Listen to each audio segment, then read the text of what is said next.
Hello there. How are you guys doing? Big thanks for all the downloads. Appreciate it. Hit almost 60,000 last month. That's crazy. Really appreciate that. Cheers.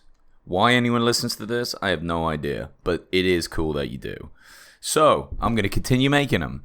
Today on the JRE review, we are reviewing episode 1274, Nicholas Christakis. This is an interesting one. Smart guy. Really smart guy. Got into a lot of things. Nicholas, I call him Nick.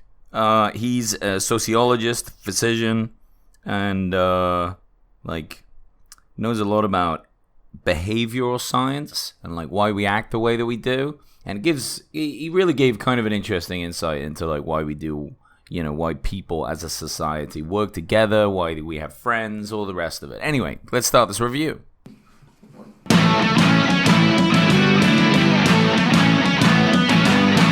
Welcome to the Joeroganexperiencereview, where each week I review every single episode of the Joe Rogan Experience. What more do you want?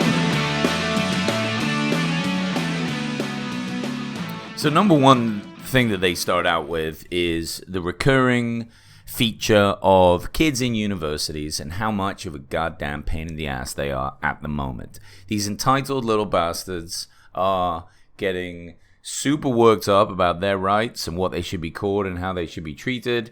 And, I don't mean to be too disrespectful to these kids. I know they're just trying to express themselves. But I wasn't in college all that long ago, and people weren't doing that then, And this is new, and I think it's just a trend that won't last long. And then when we look back on it, we'll see that this was a way of behaving that was massively problematic, right? So he talks about why, these kids are getting like this in college. Why is this happening? And really, he says it's the breakdown of conversation. And you see that. It's just one side shouting at the other. Nothing but extremes. There's no middle ground. Nobody wants to listen. Everyone wants to be right. And, they're really butting heads. And, Nicholas talks about, well, okay, so what leads to these things and why doesn't this work for us? And it doesn't, because we're a species that cooperates. So even though we war against each other and we fight a lot as a species, what we're doing is we're doing it with cooperation, and we use friendship. And he said that friendships are quite rare. So mates, you have a mate. A lot of mammals and other species will breed, of course, so they have sex and they have a mate. Whether they mate for life or it just happens once, that's very common. But friendships, not so much. And you do see it in some other ape species and I guess other herding animals. I assume you would call that friendships, right? I mean, if they're herding together. But, he's saying that's kind of not it. But why is that? Why is it rare and why is it important? Well, it's rare because there's a lot of competition.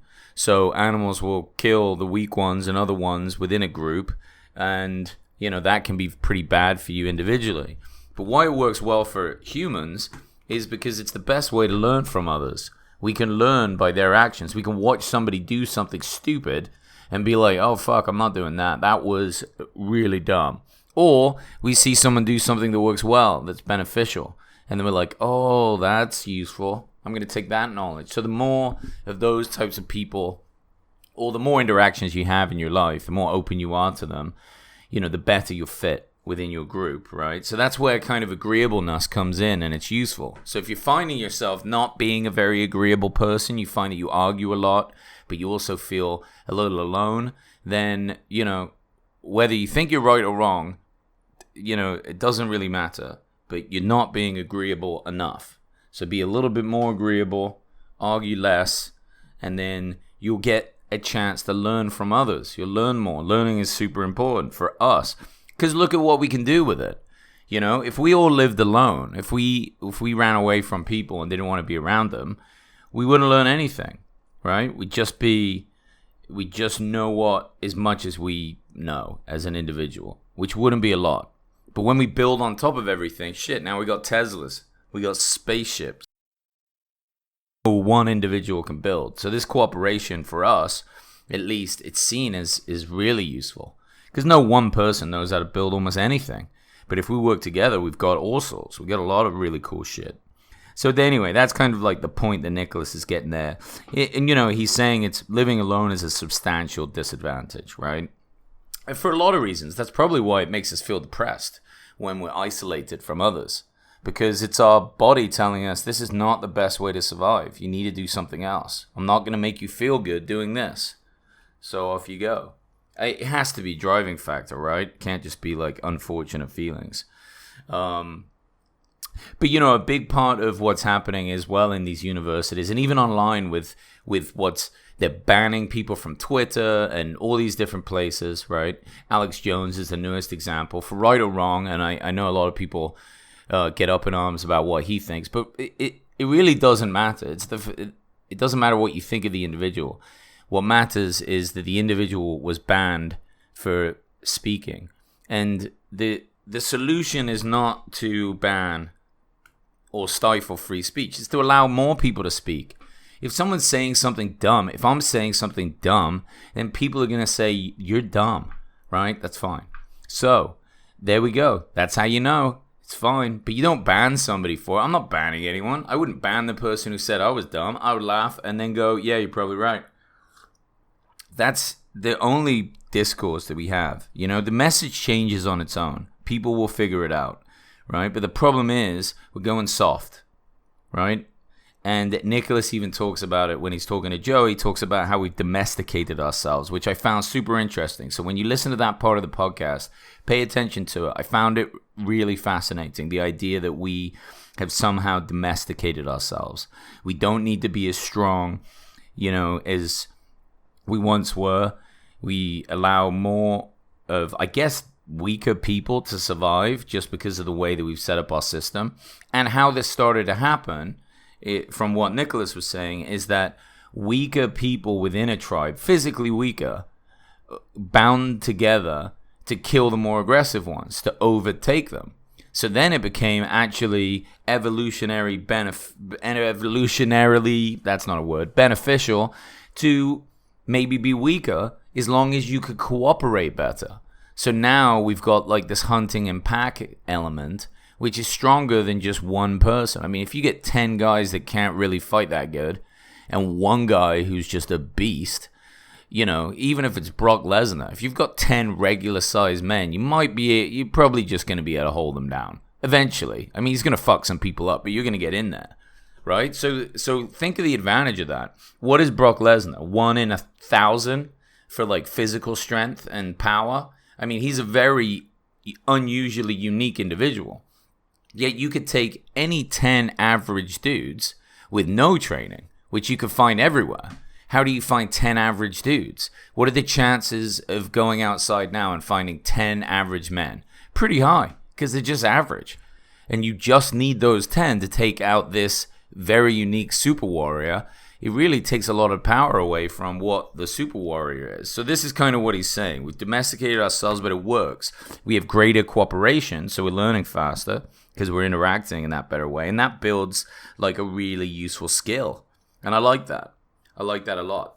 He also talked a little bit about evolution. I don't know if he was an evolutionary scientist, but he is a very smart and qualified person, so he probably knows a lot about it. But one of the questions that they were talking about is just, evolution doesn't work if you don't die, right? So that's why it doesn't make sense to make anything immortal, right? Why is no life immortal? Because we just need to really live long enough to make kids, and then after that we can just slowly be dying, while we try and hold the system together and pass more knowledge. I mean, really all our value after the point of the kids being born would be is raising them to where they can exist on their own, which is only 17 years, really? I mean, a kid can figure it out then. It's not great, but they could. And then after that, it's just passing knowledge. So, again, why don't we live forever? Well, accidents will happen. You're going to die eventually of something just by accident, hit by a car or whatever. No matter how, and you'd have to make the world so safe for it not to happen. So I found that quite interesting. Also, it's probably really beneficial that generations don't last too long, like people aren't living 500 years at a time, because in a way, old ideas would take longer to recycle themselves. You know what I mean? Like when Joe had, excuse me, that lady on last week that was talking about the old medical science and surgeries and things, and the doctors didn't believe in germ theory, and they were pushing back on it. Well, the guy that was really pushing for germ theory and wanted people to know about it, he went to the younger students, the doctors, the new generation, and they accepted it, took it on, and eventually this idea just kind of like worked its way out. That's probably how ideas work. It probably is very beneficial that old generations leave and new ones come. To think that people would change their minds when they're like 300 years old about something that they've believed for a long time, that's probably not going to happen. So that would be a big problem as well. So maybe that's an issue, you know? Now that we're like getting people to live longer, if we can use CRISPR and get people to live 200 years, we might find that it actually slows down our development. Who knows? I'm probably just talking bullshit, but I have had a lot of coffee, so it's not unlikely I'll be saying that. The big takeaway from this one I liked is talking about skills. Learn a skill. And learn it well, master it. It almost doesn't matter what it is. If you enjoy it and you learn it well, it has value. You can use that value either to get paid or just take a lot of pride in knowing something that awesome. And then, of course, Joe gives his favorite quote from Miyamoto Musashi. If you know the way broadly, you see it in all things. Which means, really, if you're really fucking good at one thing, if you master one thing, you can start mastering lots of others because you see the types of steps that it takes to master something. And the mastery doesn't even need to be the same thing. It can be a very different thing, right? But you know that it takes hard work, dedication, practice, working at it a little bit every day, not quitting. I mean, Joe's message is he got really good at Taekwondo. He knew what it took. It took a lot of training. It was very scary. He had to push hard at it. He had to keep going. He had to see where that future laid, and he had to know how to plan it out, right? Did the same thing with comedy and other things that he's done well at. That's how he was able to pull that stuff together. And I like it. I think that message goes very well with the whole podcast. Also, bit of housekeeping. Sounds like Joe is off next week. He said he was going on vacation pretty soon. He was going to read this guy's book, take it with him, and therefore he might be off next week. Just a bit of an idea. I'm not sure. He doesn't usually announce that he's leaving, but if that's the case, this week I will be doing JRE Classics. I will be going back, looking at classic podcasts, ones that are just awesome. Maybe I'll do an Anthony Bourdain one out of respect for that guy. God bless him, miss him. And yeah, so if you have any, when I get a message, please message me. And if I get any good suggestions on old podcasts to review, I'll do it. And the reason I do those is not just to fill time and have a podcast for the sake of it, but it's to go back and listen to other good ones that maybe people have forgotten about or newer JRE, Joe Rogan fans have not listened to because they're barely keeping up with the massive amounts of podcasts that he releases every week. But, you know, it's nice to go back and find some old cool ones and go over them. And yeah, that's it. Thanks for listening, guys. Again, I appreciate you. See you later.